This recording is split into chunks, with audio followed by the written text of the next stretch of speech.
For foodies like me, flexible dieting is the bomb.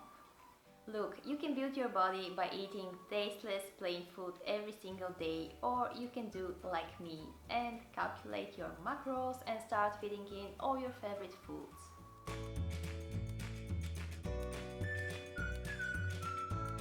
Hey there socials, welcome to the Fit Sense. You know you have to eat every day, right? And some of us just cannot wait for the next day to eat again because the food is so delicious. Sometimes food is really amazing and sometimes you really regret spending all those calories on not so amazing food, and sometimes the benefits of these foods are just the opposite of its tastiness. And yet, today I'm going to explain everything about macros, how to calculate them, and how to flexible diet so you can fit as much amazing food as possible throughout your journey. As you probably know, nutrients are molecules in the food, and there are two subgroups of nutrients, micronutrients and macronutrients. And macronutrients are protein, fats and carbs, and the micronutrients are vitamins and minerals.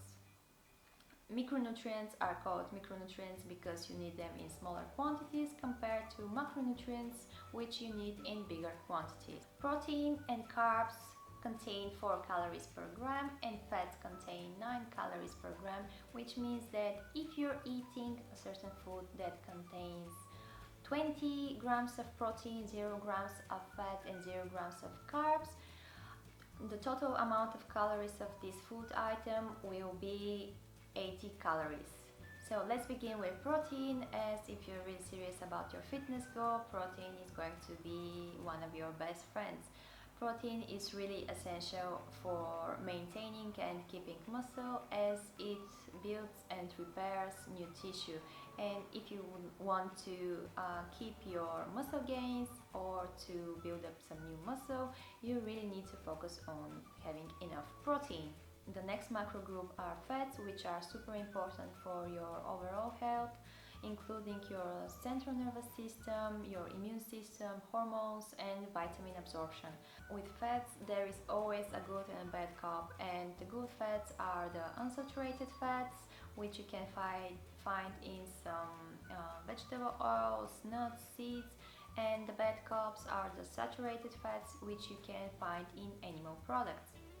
The good carbs decrease the risk of heart disease, and the bad carbs do quite the opposite, focus on eating more of the good guys. The third macro group are the carbs, which are essential for our energy in the form of glucose. They are the main source of energy in the form of glucose for our body. There are simple carbs and complex carbs. The simple carbs are really quickly to absorb, they give energy the fastest way and are mostly sugars, while the complex carbs are more slowly to digest, give energy at a slower rate, and are mostly starch and fiber. As you already have some main information about all the macronutrients, let's do the actual work with calculations. The first thing you need to do is to define your maintenance calories, or the calories you need to keep your weight the same. And you can use a lot of online calculators or online formulas. I also have a whole article based on calculating macros. You can find the link below, or you can use this link as well, as it works just fine. After you have calculated your maintenance calories, you need to spend a couple of weeks there to see whether these are really your maintenance calories, as all the calculators in the world are different and your body is also different, and no one can tell you exactly what amount of calories you need. You need to experiment and find whether these are your calories. So if you calculate your maintenance calories and you eat at this maintenance level for a couple of weeks, you can see whether you're losing, maintaining or gaining weight. The next thing you need to do is to create a calorie deficit, and for the majority of people 500 calorie deficit is just enough for them to start losing weight and to feel fine. But it really depends on your total calorie intake, so If you would like, you can calculate your own calorie deficit, something between 15 to 25% maybe, and decide whether you would like to go mild, moderate or aggressive. And please don't start with too aggressive calorie deficit, because you would like to adhere to your diet in the long term. After you're already aware of your maintenance calories and you have created a calorie deficit, you can now start eating whatever you like within your calorie range. If you would like to achieve some body recomposition, to look leaner, more ripped, etc., you have to set certain macro targets. Let's begin with protein. You have to define your protein intake first, and I always advise people to keep their protein intake a little bit higher while they're in a deficit, something between 1.8 and 2.8 grams per kilogram body weight. Let's take an example with 60 kilogram woman who needs 2200 calories to maintain her weight. If we set her protein intake to 2 grams per kilogram body weight, this means that she's going to eat 120 grams of protein daily. And if we multiply this by 4, we're going to have 480 calories just from protein.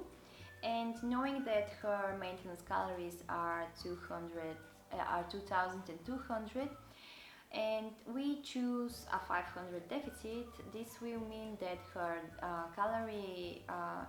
calories while she's losing fat are going to be 1700. And if we take from this 1700 the protein calories, we have 1220 calories left for fats and carbs. Having 1220 calories left for fats and carbs means that you can distribute them however you like. So if you prefer more fatty foods or more foods rich in carbs, you can really decide based on your personal preference. But just keep in mind that it's always a good idea to keep your fat intake at least 20 to 30% of your total calorie intake, which in our case, if we choose to keep 30% fats, means 510 calories coming from fats, which if we divide by 9, we're going to have something about 57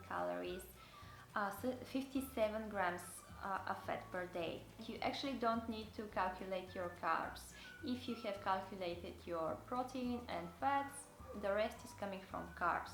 Our example woman have to eat 117.8 grams of carbs per day. Calculating your macros is really not a rocket science, but you're definitely gonna need some free app for tracking your macros, such as MyFitnessPal, because it makes everything a lot easier. One thing you should keep in mind is that there are no magical numbers and there are no magical macro calculators. You have to experiment with your own numbers and adjust them if necessary, and you have to focus on making these numbers work for you and not the other way around. Okay, socials, now it's your turn. Happy macro mathing, and please let me know in the comments below if you have any questions. I'll try to answer them. Thanks once again for being here with me, and make sure you subscribe for some more smart and fit vibes.